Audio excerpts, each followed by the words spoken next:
Yes Faadi TV ujimbaniriza kade kano mwasibye mutya muli mutya ngenda kubasaba musubscribing ate munyigene kade Rema n'abakula bamuli bubi akosa ne Fiona Nyamutoro Rema bamuli bubi ku nsonga za Edrisa Musuuza Dolini Kabaleba afukide mwana muwala oba mukyala Nyamutoro amufugidde akayija mu ngato Dolini Kabaleba basinga yobuza naye afaaki Omukazi ona yeyingiza nnyo mu nsonga za Eddie Kenzo. Yeyingiza nnyo mu nsonga za Eddie Kenzo. Nnyo abasinga yeebuuza nti omukazi yeegwanyiza Eddie Kenzo yali amwagala n'amugaana story ki? Dolini Kabalebe kugamba ayingiza nnyo mu nsonga za Edrisa Musuuza. N'ensonga za Eddie Kenzo Rema Namakula yazeyingizangamu nnyo ekisusse ekigenzi ewala. Abasinga beebuuza afaaki n'ensi. Afaaki n'ensi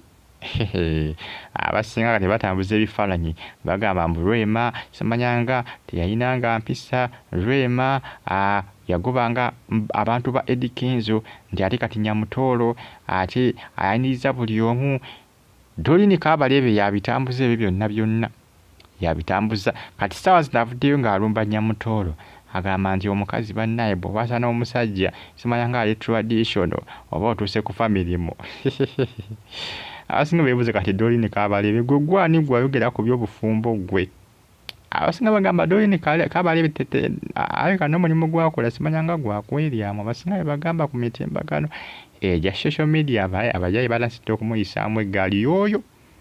abasinga baali bamanyi oba namujja wa Nyamutoro gwate maama omukazi awalana munne baaba ate si Nyamutoro eka ne mu nsonga za Rema ne Eddie Kenzo yabiyingirangamu ebiseera ebyo y'omu ku abo abyeyingizangamu ebiseera bya Eddie Kenzo ne Jasmine ebiseera ebyo yabyeyingizaamu ng'agamba nti Rema talina mpisa simanyanga Eddie Kenzo aba alina okufuna omukyala alina empisa nti Rema talina mpisa simanyanga abantu ba Eddie Kenzo abagoba Dolini Kabalebe y'omu era yali mu kuyingira mu nsonga za Eddie Kenzo ne Nyamutoro olwokubanga Nyamutoro yakoze eki yafunye amagiraasi n'ateekamu ka juice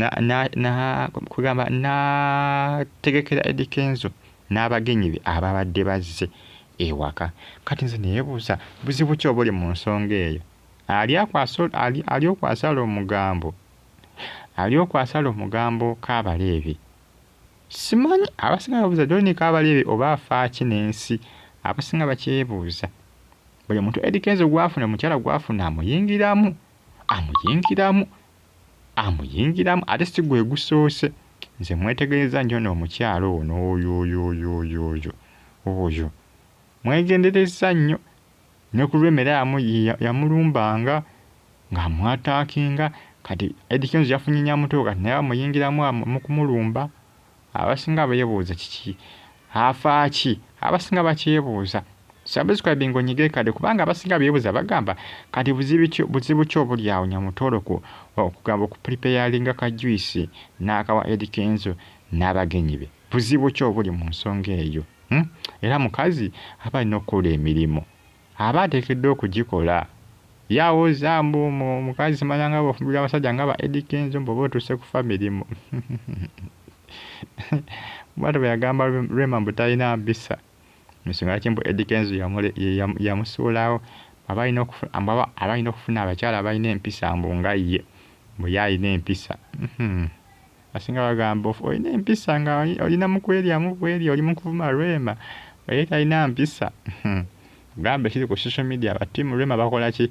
balema kumulumba bamuyisaamu awo eggaali etagambika olaba baleese n'akafaananyi ne bakagatta Nyamutoro akosa n'aka Rema ne Eddie Kenzo baleese akafaananyi ka Eddie Kenzo ne Nyamutoro nga amuwaka juice n'aka Rema Namakula nga oba yali amuwa amazzi oba yali amuwa naye ka juice era ng'onisebo awo kwasinzi n'agamba nti Rema yali talina mpisa kale ate Nyamutoro ate naye amuwadde juice agamba abasajja simanyanga omukazi bw'ofumbira omusajja ali traditional nnyo ekisusse oba ogenze ku family mo y'oyo afukidde Eddie Kenzo ekizibu yo yamufukidde ekizibu oba afaaki oba ani amusiponsalinga oyo tewali amanyi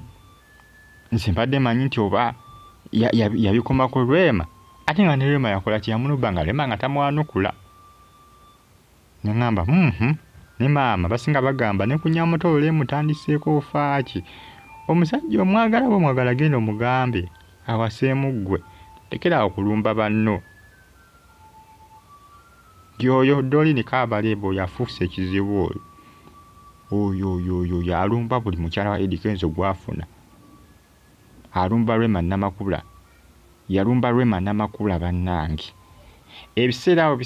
saga za Jasmine we zaatambula ennyo. Ebiseera nga Eddy Kenzo biri mu nkuubo nga tebanaba kwawukana kwanawunsinga nti baawukanye kukakasibwa bakakasa nti baawukanye. Yamulumbanga era akafaananyi akundoza mukalengedde ako Rwema nga awa Eddy Kenzo ekyokunywa yamulumbako. Abasinga ne bagamba oba olina obuzibu ne Eddy Kenzo maama ate byagenza okuvaayo era nga noono akola ki noono ng'amulumba. Musabuscribinge munyige nekkale bagitafa RTV gimbagala nnyo mwene era mbeebaza ne bagamba nti mwebale nnyo okuba nga mugifollowinga ne bagamba nti comment section weeri awo bakabuntira mu comment section tosigale nga ogyekumideko bagitafa RTV gimbagala nnyo mwena era mbeebaza ne bagamba nti muli b'amaanyi nnyo. Ono abika ndoza ali mujja wa Rwema na Nyamutoolo. Omusajja ndoza akanaye amwagalako kopi. Tunaagamba ki gwate oba waki obuyingira mu nsonga z'abanno oba Rwema alina empisa oba talina mpisa tebikwatako simanyi kyali kibimwogeza ebintu ebyo simanyi kyali kimwogeza bintu ebyo kasaazi nali ku Nyamutoolo oba amuwa bbaawe batamuwa yamanyi bamuwasa mukazi alina okukola emirimu awaka alina okukola ki alina okuwa bbaawe. Bano Doreen Kabalebe ebintu zabo bamanyira ku sireyinga basireya bali awo basitinga busireyinzi.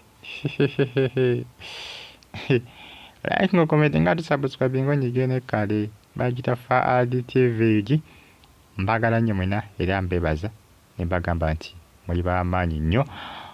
okuba nga mugyekumirako ne mbagamba nti ka comment section weekali awo oba kabuntira mu ka comment section ate osigale ng'ogifollowinga updates mba nazo obe bulungi. Mbagala nnyo mwena fa RTV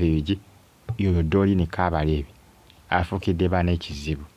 Rwema ali amuli bubi ne Nyamutoolo amutandiseeko.